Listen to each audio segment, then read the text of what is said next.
اللاعب عشان يجيب الكورة دي هدف مش بتبقى سهلة ولا متوقعة، ولو كانت حظ مستحيل إنها تتكرر أكتر من مرتين، وده المنطق.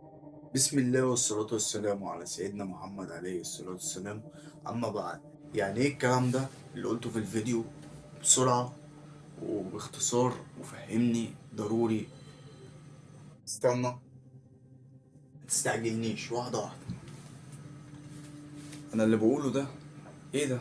يعني اللي انا بقوله ده بيتدرس، بس انا بفضل الله وشوية الذكاء الاجتماعي اللي عندي اقولهم لك.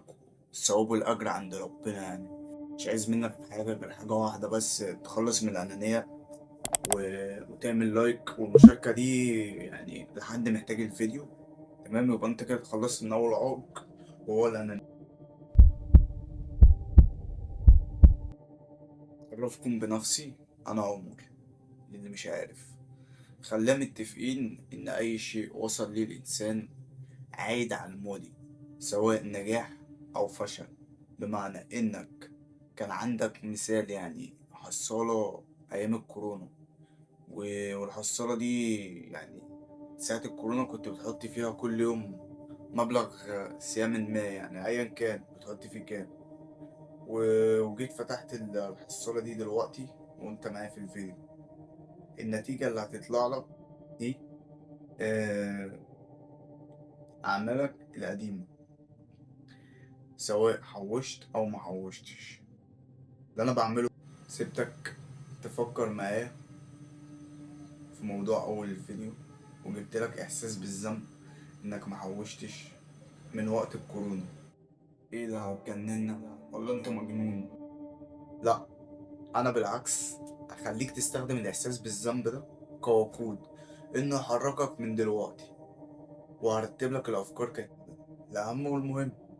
المثال الأول بتاع الهدف، لو الاي كيو بتاعك عالي شوية كنت هتفهم معناه ايه، او انت اكيد يعني اوريدي فهمت معنى المثال اللي هو بتاع اول فيديو بتاع الكورة والهدف والكلام ده.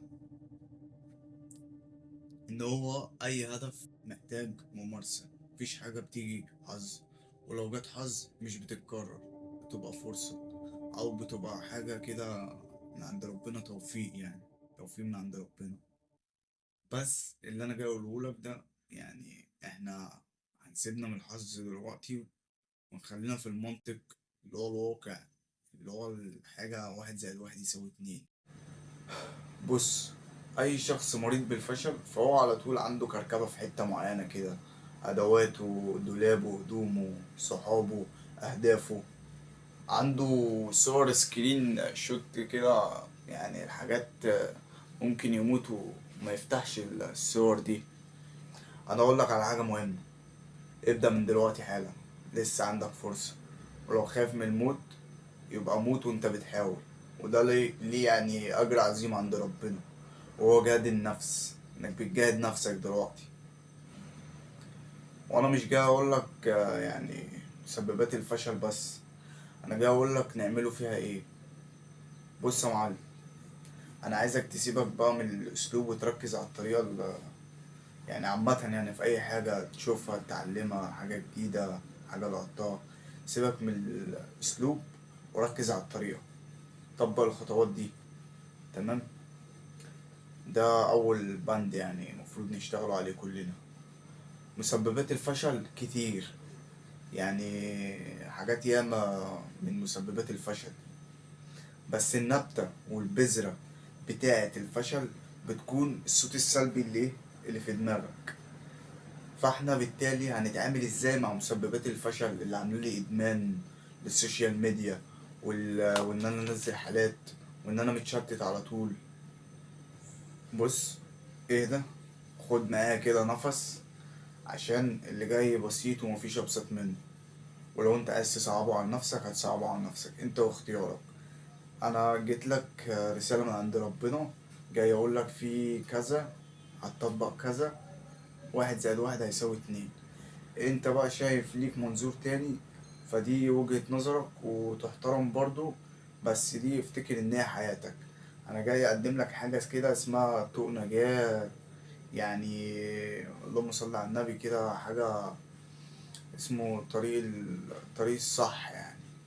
اول حاجة، صحابنا هنستبدلهم بورقة وقلم. وهنا بكلمك بصوت دماغك السلبي، صحابنا دول هنستبدلهم خالص، مش عايزين صحابنا دول. يعني صحابنا السلبيين مش محتاجينهم. تمام، انا بتكلم هنا على ايه؟ عن صحابنا السلبيين، بكلمك بصوت دماغك السلبي. تمام، يعني صحابنا السلبيين دول خلاص احنا مش محتاجينهم، خلاص مرحلة وعدت. طالما يعني عطلونا، هيأثروا علينا بالسلب، هيأثروا على نجاحاتنا. ايه اللي هيخلينا محتاجينهم؟ يلا، سلة المحظورات. لان هم بني ادمين برضو زينا، وبيعانوا مع دماغهم ومع التشتيت والسوشيال ميديا والحرب اللي دايرة علينا دي. تاني بند مهم جدا، وهو تاني حاجة مبنية على أول حاجة. لو مش هتعمل أول حاجة أنا قلتلك عليها، وتضحي وتتخلص من وجع الدماغ بتاع الصحبة السوق، اللي انت يعني اللي انت وانا كده عارفين كده كويس ان هم اصحاب سوق، بس احنا بنضحك على نفسنا يعني ونقول دول صحابنا وعيش وملح. لا، احنا بنضحك على نفسنا باللمة الكدابة. يعني احنا معانا صحاب حاسين بالثقة، ملبين لنا رغبة معينة كده او احساس معين، مربين له احساس ان احنا يعني ناس ذو قيمة. بس لو تيجي في اخر اليوم، انت ما عملتش حاجة تفيد نفسك ولا تفيد اي حد خالص. اقسم بالله انا بروح الجيم لوحدي، بروح مشاويري لوحدي. لما بعوز اتمشى باخد اي حد معرفة واتكل. تمام، يبقى احنا ايه؟ هنخلص من الصحبة السلبية. لو في صاحب ايجابي كان بيه، مفيش، الورقة والقلم معانا، مصحف، ده صديقنا اللي يعني المفروض ده ما يفرقش حياتنا. هتقول لي يا تقيلة عليا، ده انا بقى يعني اقرا كتاب دي صعبة عليا. لا يا معلم، بص انا جاي اقول لك حاجة سهلة وبسيطة جدا يعني. تفتح الكتاب كده، كتاب الله ده عشوائي. ازاي عشوائي؟ هتقول لي انت هتهزر في كلام ربنا. ما بهزرش. تاني حاجة، ان انا هفتح كده عشوائي، او فتحت دول هقرا دول، الصفحتين دول. تمام، وهتلاقي فيها يعني سطر او سطرين او الصفحة كلها، يعني ربنا بعت لك رسالة فيهم.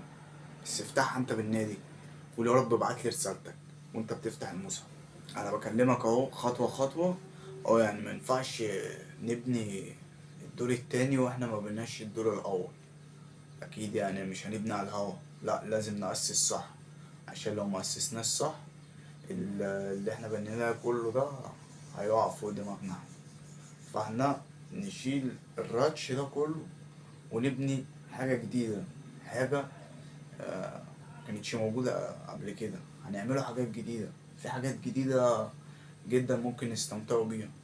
لو خلاص بقى انا قاعد ومن غير شغل والدنيا بايظة معايا، لا في حاجات إيجابية ياما ممكن أعملها في يوم. هتقولي أصل الناس هتقول عليها انت ازاي بقيت تصلي وبتعمل. لا، بص للدنيا بمنظورها الصح. بص انت مخلوق ليه، بص هما مخلوقين ليه.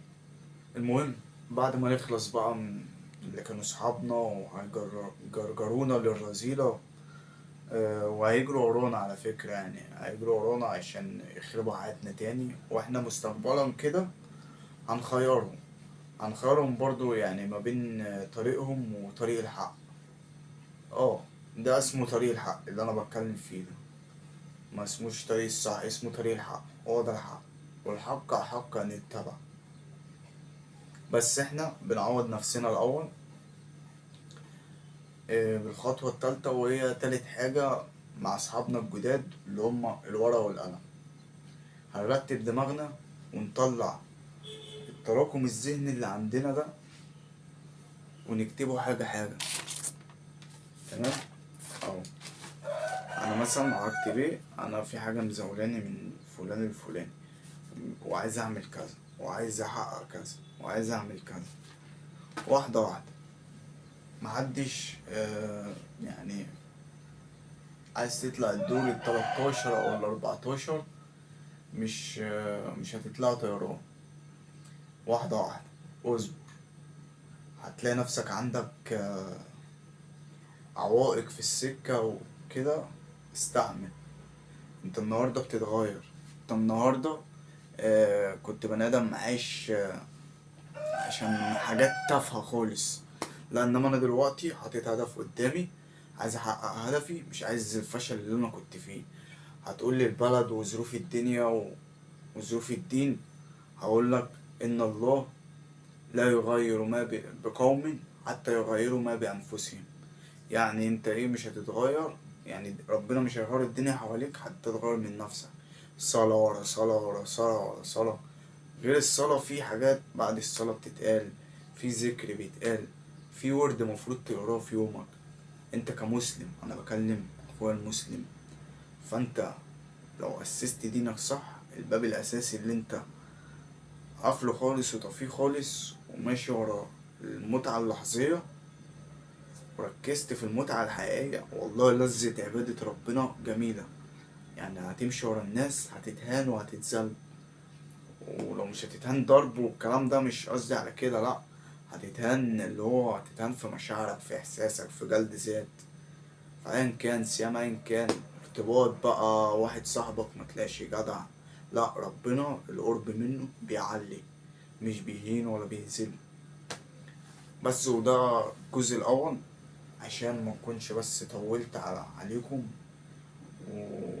ولا على مساحة التليفون. انا بس بتكلم كده بجدية كاملة عشان انا عندي مشوار الصبح ومفروض انام يعني. ف ما نمتش لان انا حاطط الهدف ده ولازم احققه. لازم احط يعني مثلا انا رايح المشوار ده، يبقى هروح المشوار ده.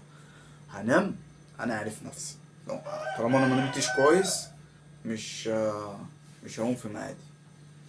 بس بتمنى ان انا اكون فدتكم بحاجة، وانكم تكونوا استقبلتوا يعني جزء من الرسالة ولا حاجة. وبس كده، شكرا. السلام عليكم.